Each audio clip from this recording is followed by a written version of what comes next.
tous, j'espère que ça va bien. Je vais essayer aujourd'hui de vous faire très rapidement un petit bilan de mes lectures de février 2015. Alors je dis rapidement parce que j'ai remarqué que mes vidéos duraient très longtemps.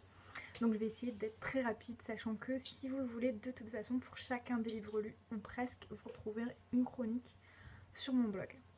Donc j'ai commencé le mois avec une lecture que l'auteur m'a envoyée, dont je vous en avais déjà parlé dans la vidéo Les petits nouveaux du mois de janvier. Donc il s'agit du Chat du jeu de qui, le premier tome de Florence Clairefeuille. Voilà, donc elle m'avait proposé de découvrir son livre, donc sachant que c'est le premier tome d'une trilogie que j'ai beaucoup aimé. Voilà, je m'attendais absolument pas à ça. C'est très frais, c'est une petite enquête policière. Voilà, donc si ça vous intéresse, n'hésitez pas à aller voir Florence Clairefeuille, elle a un site, elle a une page Facebook. Et si vous voulez aussi, ma chronique est sur le blog. Voilà. Ensuite, ce mois-ci, j'ai lu La danse hésitante des flocons de neige de Sarah Morgan que je m'étais procuré dans le cadre du challenge au fil des saisons et des pages, donc organisé par Elliot sur son blog, sur sa chaîne et aussi sur Livre Addict. Voilà, donc ça c'était donc dans le cadre d'une histoire d'amour qui se passe autour de Noël. Voilà, je suis tombée dessus en librairie. La couverture est très jolie, donc vous la connaissez déjà je suppose. Vous voyez des petites paillettes, il y a un petit peu de relief, elle est vraiment très mignonne. Et puis j'ai bien aimé cette histoire, voilà. Donc ce qui m'a juste gêné c'est le personnage de Kayla, elle s'appelle, voilà, j'ai pas aimé du tout son caractère. Mais autrement l'histoire est vraiment sympa, le cadre est enchanteur. Voilà, si vous connaissez pas, n'hésitez pas à vous le procurer. Il coûte 10,90 €, donc pour un grand format qui fait un peu plus de 300 pages, qui fait exactement 500 pages, c'est quand même pas cher payé. Ensuite, de Rainbow Rowell, que j'ai bien aimé, mais sans plus. Disons que ce qui m'a dérangé, c'est toutes les parties sur les fanfictions. Parce que bon, moi je l'ai déjà dit dans ma chronique, les fanfictions c'est pas trop mon truc. Moi je reste fidèle aux œuvres originales, donc c'est vrai que se baser sur les mondes déjà créés par d'autres auteurs, ça m'intéresse pas tant que ça. Donc j'ai bien aimé après toute l'histoire de l'héroïne avec son arrivée à la fac, les cours, les amis, etc. Donc bon, cette partie-là était sympa.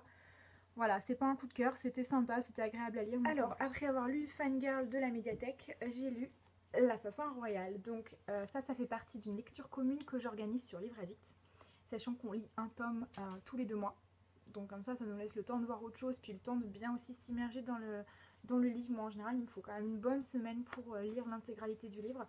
Non pas qu'il soit long, mais bon, comme n'importe quel roman de fantasy, c'est tout un univers qu'il faut se réapproprier à chaque lecture. Donc j'ai adoré ce tome, à part un personnage que je déteste, mais ça je crois que j'en ai amplement assez parlé sur le forum et sur ma page Facebook. Il y a un personnage, donc le dernier fils du roi royal, que je ne supporte pas, que j'aimerais étriper, mais je pense que s'il n'était pas là, il n'y aurait pas cet engouement, j'aurais pas cet engouement pour cette saga. Vraiment, ce 3e tome est riche en rebondissements, c'est riche en trahison, en suspense, et puis alors la fin, je vous raconte même pas, les 30 dernières pages, c'est un retournement incroyable. On m'avait prévenu, mais je m'attendais absolument pas à ça, et donc du coup là, le prochain tome est à lire pour la lecture commune, donc pour fin avril. Donc j'ai vraiment hâte au mois d'avril pour pouvoir, je vais pas lire en mars, mais j'ai vraiment hâte au mois d'avril pour pouvoir lire ce tome 4 et en savoir vraiment plus sur ce qui va se passer suite aux derniers événements arrivés ici. Ensuite, j'ai lu Une valse à 3 temps de Patricia Gaffney aux éditions Charleston, donc livre que j'ai gagné lors d'une masse critique pour Babelio. J'étais extrêmement contente de recevoir ce livre. Il faut avouer que les nouvelles couvertures des éditions de Charleston sont vraiment magnifiques. Et j'en avais entendu beaucoup de bien, beaucoup de gens avaient eu des coups de cœur, beaucoup trouvaient ça très frais, beaucoup ont apprécié. Et moi en lisant le synopsis, donc ça parle de 3 femmes, donc une mère, sa fille et sa propre mère. Donc vraiment une histoire de 3 générations autour d'un accident qui s'est passé dans la famille. Donc c'est le mari de la mère qui a un accident de voiture, pendant un accident de voiture il décède. Donc voilà, on va suivre l'histoire de ces 3 femmes. Et moi j'ai été un peu déçue, je m'attendais à autre chose, je m'attendais à, je sais pas, j'ai trouvé ça plat. Disons que les 50 premières pages m'ont beaucoup enthousiasmée, bon c'est là où le mari décède, donc c'est pas non plus hyper joyeux, mais il y a eu toute la phase où la mère essaie de se relever, où la fille continue de vivre malgré la tragédie et tout, donc ça, j'ai trouvé ces femmes très combatives. Et puis les dernières 50 pages aussi, où il y a un nouvel événement qui se passe et où ça bouge un petit peu plus, il y a un peu plus d'action. Pour moi, la grand-mère, elle sert strictement à rien. J'ai pas compris l'intérêt de cette grand-mère dans ce livre. Pour moi, c'était vraiment autour de la relation entre la mère et la fille. Mais voilà, du coup, je l'ai trouvé plat. Après, c'est très bien écrit. Patricia Gaffney a vraiment une plume très sympathique. Donc voilà, je pense que je réessayerai un livre des éditions de Charleston quand même, parce que j'entends énormément de bons retours sur ces livres-là. Mais du coup, voilà, je suis quand même pas mal déçue par celui-ci. Tant pis.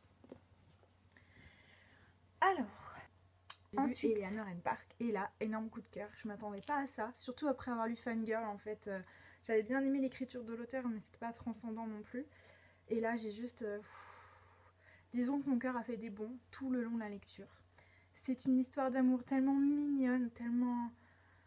Je pense qu'on aimerait tous vivre une histoire d'amour comme ça. Enfin, c'est juste l'amour le plus pur qui puisse exister. Donc si vous l'avez pas lu, voilà, je vous le recommande. Il est vraiment... Moi j'ai adoré et je l'ai emprunté à la médiathèque, mais il est bien possible que je me l'achète pour l'avoir dans ma bibliothèque plus tard. Et ensuite j'ai lu, ou du moins j'ai tenté de lire, Les fiancés de l'hiver. Voilà, le premier tome, La passe miroir. J'ai lu que 100 pages. Voilà, je sais pas si j'ai... Non, j'ai plus marque page dedans. J'ai lu une centaine de pages, j'ai pas du tout accroché, j'ai pas compris ce monde, c'était quoi. L'héroïne m'a paru plate, fade, elle avait aucun intérêt pour moi. On n'a même pas le temps de se plonger dans l'histoire, de s'imaginer le monde, que déjà elle part dans un monde, dans un autre pays, donc j'ai pas accroché. Alors, peut-être que c'est pas la bonne période ou quoi que ce soit, c'est pas le fait que ce soit un gros pavé, parce qu'en général ça me dérange pas. Il a été plutôt bien apprécié en général sur la blogosphère, donc j'ai pas compris, mais j'ai pas accroché. Peut-être qu'un jour je le retenterai, mais je pense pas. Donc suite à ces lectures-là, j'ai lu Harry Potter à l'école des sorciers. Vous voyez cette magnifique collection. Alors, j'ai pas encore fait la vidéo sur les petits nouveaux du mois de février. J'essaie de faire toujours le bilan avant, donc c'est dommage parce que les livres que je peux acheter courant du mois sont du coup lus et du coup présentés avant que je vous les présente. Vous m'avez suivi. Bref, donc je n'en reparlerai plus en détail dans la vidéo sur les petits nouveaux. En fait, donc c'est mon copain qui m'a fait un énorme cadeau. Donc ça comprend l'anniversaire de notre Pax, l'anniversaire de notre rencontre qui se passe tous les 2 en février, et mon anniversaire donc qui est en avril, mais bon, il a fait un cadeau groupé où il m'a offert les 7 tomes. Donc vous voyez quand même que c'est magnifique. J'ai envie de dire, c'est juste magnifique. Regardez le livre. Les tranches sont dorées. Le dos, je trouve le petit relief qui est très très joli. Et puis, bon alors, il n'y a pas trop d'illustrations à l'intérieur, hein, ça ne change pas des masses. On a une petite illustration sur la 2e de couverture. Et pareil sur la 3e de couverture. Mais autrement, à l'intérieur, après voilà, ça se lit très très bien. C'est très bien écrit, le papier c'est de l'excellente qualité. Donc voilà, je vais pas vous faire un pitch de Harry Potter à l'école des sorciers, je pense que vous le connaissez. J'ai également lu le 2e, donc Harry Potter et la chambre des secrets, dans la foulée. J'ai d'ailleurs commencé le tome 3, mais là j'ai des lectures un petit peu urgentes à finir avant la fin de l'hiver. Donc bon, là il y a juste, vous voyez, il est un petit peu abîmé ici. L'autocollant s'est un petit peu décollé. Donc toujours la tranche bien dorée. Je trouve dommage qu'il n'y ait pas un petit cordon à l'intérieur, vous savez, pour faire le marque-page. Ça aurait été sympa, dans les mêmes tons que la couverture au niveau de la couleur du cordon. Ça aurait été un petit plus, je pense, dans ce type de livre. Je trouve ça toujours très sympa. Donc voilà, 2 lectures supplémentaires pour le mois de février. Pareil, hein, je ne vais pas vous dire ce que j'en pense. Hein, ça reste Harry Potter, ça reste une des sagas préférées de beaucoup de gens de ma génération et de beaucoup de générations. Donc voilà. Alors, après Harry Potter, j'ai lu Le Monde de Charlie, donc que j'ai emprunté à la bibliothèque. Hein, vous voyez les petits autocollants. J'en ai entendu beaucoup de bien, j'ai entendu parler du film, que je n'ai pas vu, mais j'ai pas compris, je suis restée un peu perplexe tout le long de ma lecture. C'est qui ce type, quoi? C'est un vrai alien, ce garçon. Je sais pas s'il est très bête ou s'il est vraiment très naïf, ou je sais pas s'il est attardé mental ou quoi. Excusez-moi pour tous ceux qui ont eu un coup de cœur pour ce livre. Moi, j'ai pas accroché. Alors, j'ai poursuivi parce que la plume est très sympa, parce que l'écriture sous forme épistolaire me plaît bien, parce que je trouve que ça donne quand même une certaine dynamique au récit, même si. Heureusement qu'il y avait ça, parce que sinon, la dynamique, elle est inexistante. Charlie, il est fade. Il se laisse embrigader par tous les gens qui passent autour de lui. Il a aucun ami de son âge. Il se retrouve à sortir avec des terminales, quoi, alors que lui est en seconde. Donc, et puis à la fin, on se demande ce qui s'est passé, quoi. Qu'est-ce qui s'est passé dans ces 250 pages? Alors pour vous dire, je l'ai lu, voilà, il y a 252 pages. Je l'ai lu, j'étais malade, donc j'étais clouée au lit. Donc j'avais du temps pour lire, il m'a quand même fallu 2 jours pour le lire. Donc c'est pour vous dire à quel point je... Ouais, rien de plus à dire. Je suis même pas sûre de voir le film. Peut-être, parce que bon, le film ne durera qu'1 heure et demie à 2 heures, donc ça va passer vite. Peut-être qu'avec le jeu des acteurs, ça va passer un peu mieux. Peut-être que Charlie est moins naïf dans le film que dans le livre, mais en tout cas, je suis peut-être passée à côté, comme certains. J'ai pas compris le principe. Tant pis, c'est pas grave. Après Le Monde de Charlie, j'ai lu Je suis une immortelle de Julie Kagawa. Alors ça, c'était sur la tablette. Alors je vais vous montrer vite fait la couverture. Voilà, sur le téléphone. Donc voilà, le premier tome de la trilogie Blood of Eden, qui m'avait été recommandé, donc que j'avais tiré dans la boucle-jar de fin janvier pour février. Donc un livre qui m'avait été recommandé. Et j'étais agréablement surprise. Donc je suis pas du tout une adepte de la bitlit. Ça, je l'ai dit plusieurs fois depuis Twilight, j'ai l'impression que beaucoup surfent sur le phénomène vampirique. Moi, j'ai du mal, mais j'ai bien aimé ce livre-là. L'héroïne m'a beaucoup plu, elle reste très humaine.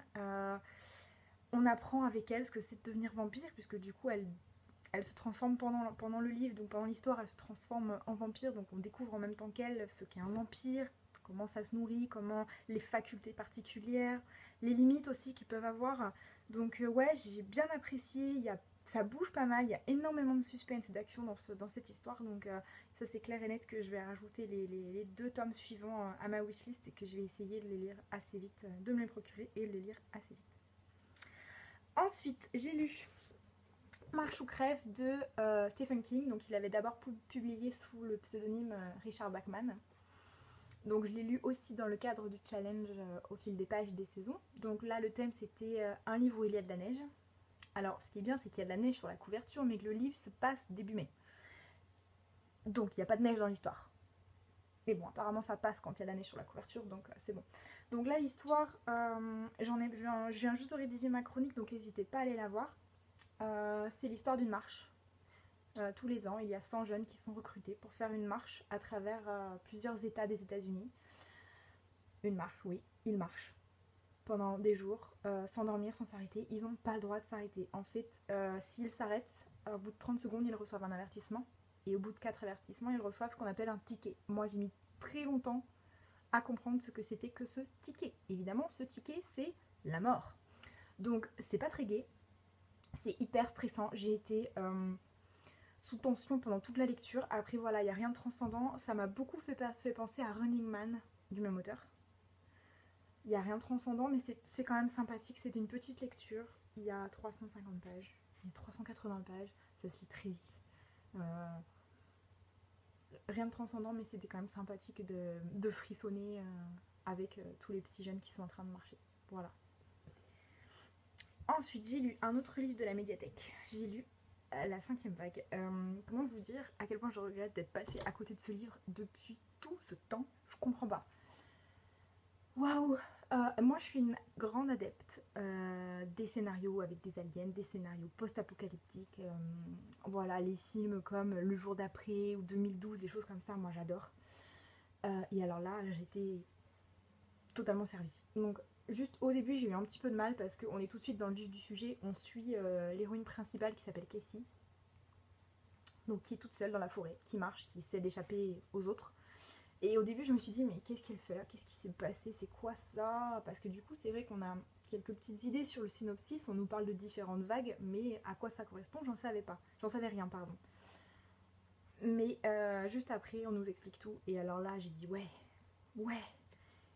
Et j'ai adoré. Alors, je suis vraiment à la limite du coup de cœur. Il y a juste quelques petites choses qui m'ont dérangé, notamment le personnage d'Evan. Evan, je sais pas. Evan, on va dire.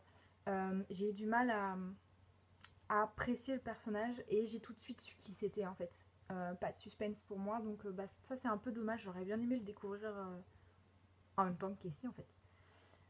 Donc ça c'était un petit peu dommage, c'est ce qui m'a un petit peu cassé sur ma lecture.